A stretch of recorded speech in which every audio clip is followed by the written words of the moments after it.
ku izina ry'Imana Data nyir'impuhwe imbabazi. Igitondo cyiza kibi kuri mwe mwese mukurikira Huguka Online TV. Uyu munsi tugiye kuvugaho gato ku bijyanye n'imirire. Ese umuntu akwiye kubaho ate? Umuntu akwiye kurya iki? Umuntu akwiye gukora iki kugira ngo ubuzima bwe bugende neza?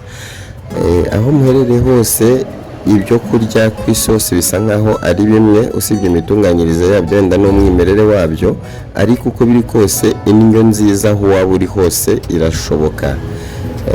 Abantu benshi dukunda kuvuga ngo ibiryo turya byo mu mafrigo byo muki ntago ari byiza ku mubiri, ntago ari byiza kuki, ariko nimba ufashe imbuto ukazishyira muri frigo ziri fresh, ziguma zikiri fresh kurusha uko wazishyira hanze ya frigo. Ikindi cya kabiri ni uko iyo uzifashe ukazishyira ku zuba zirangira kumva zitumwa imerere wazo, ariko frigo izigumisha zikiri nzima.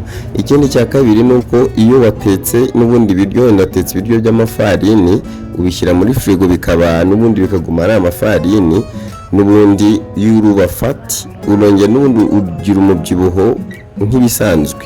Ariko nanone si byiza kurekera ibintu muri frigo igihe kirekire cyane kurenza iminsi yacyo yagenwe kuba muri frigo. Ibintu byinshi bigiye bitandukanye bifite igihe byakabaye bimara muri frigo, kandi iyo frigo ukamekinga shoka utari bya bintu by'abantu bayicomeka bayizimya ngo nuko ibintu byakonje cyane byamara kongera gusa nk'ibigiye gushyuha ukongera ukayicomeka tena. Ibyo bintu ni bibi cyane ku byo kunywa n'ibyo kurya. Ikindi cya kabiri, ku bantu bakunda kurya mu gitondo umuntu akwiye kurya akarya nk'umwami, bivuze ngo ni ukurya bihagije, kuko abagiye kujya mu kazi umunsi uba uri muremure, abagiye gukoresha imbaraga cyane, kandi n'umubiri uba ugiye gukora cyane, abagomba kugira transpiration.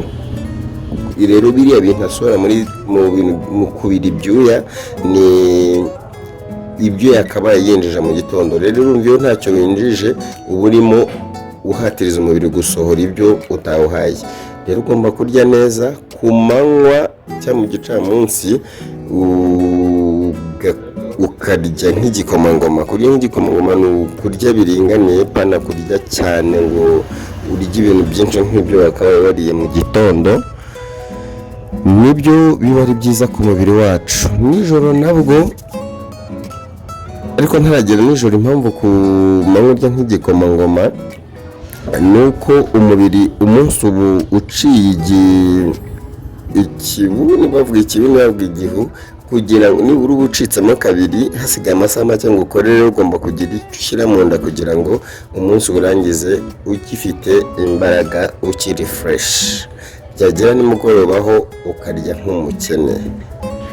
Kurya nk'umukene rero, hari abakene batarya. Kurya nk'umukene ni ukurya nk'aho ibintu byabuze. Byaba byiza kurushaho nk'umusirimu, umuntu ukunze kwiyitaho nk'aho byabonetse, ugakoresha imbuto, ugakoresha imboga, warangiza ukaryama neza, ukaruhuka umeze neza. Ku batabasha kubona imbuto n'imboga, ubwo ni macédoine de fruits.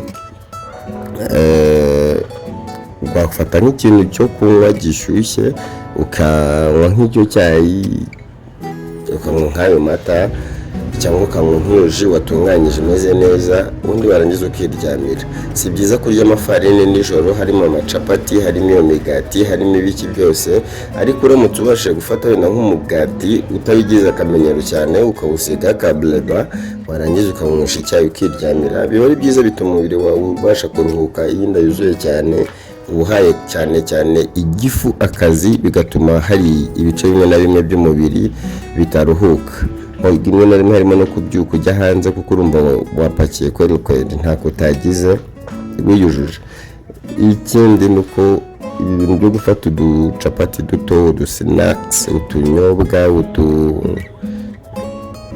utudufiriti bagenda bakora tuba turi mu mabox, ntabwo ari byiza cyane, kuko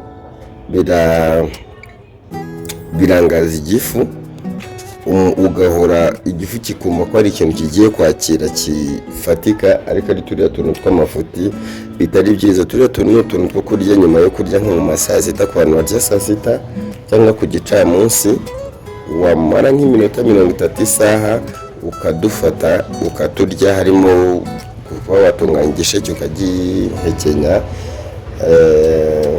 kuba wafata utunyobwa ukaturya, kuba wafata utuntu tudusinakisi tworoheje udukoresha muri ya masaha wamaze kurya, igifu kimeze neza, ukaturenzaho cya gihe utaba wipakiye ibintu byinshi, nibyo biba ari sawa kurushaho. Rero ku bantu benshi bajya bavuga ngo avoka si nziza ku mubiri, ariko avoka ni nziza kuri regime. Ni nziza kuri regime ku bantu bashaka gutuma umubiri wabo umera neza. Bibaye byiza ku biryo bya buri munsi umuntu yajya akoresha avoka, kereka ufite uburwayi we na muganga yaramubujije kuyikoresha, ubwo niwe wareka gukoresha avoka. Ikindi ni uko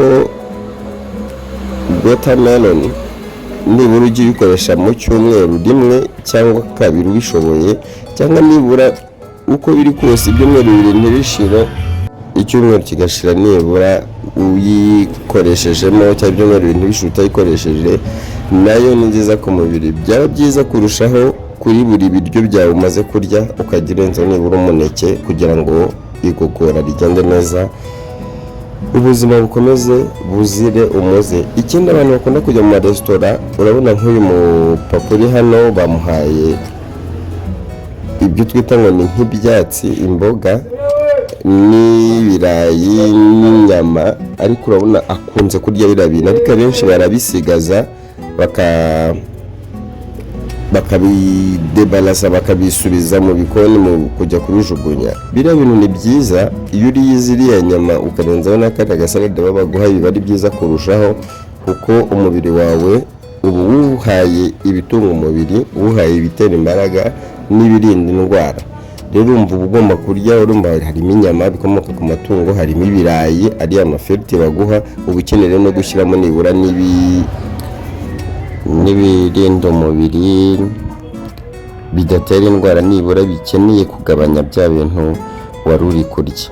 Rero inshuti zanjye, mama, abakobwa, abasore, bagabo, nuzajya ujya kurya jya urya utuje, uryame uruhuke, maze umererwe neza. Imana ibiteho, ndabakunda cyane.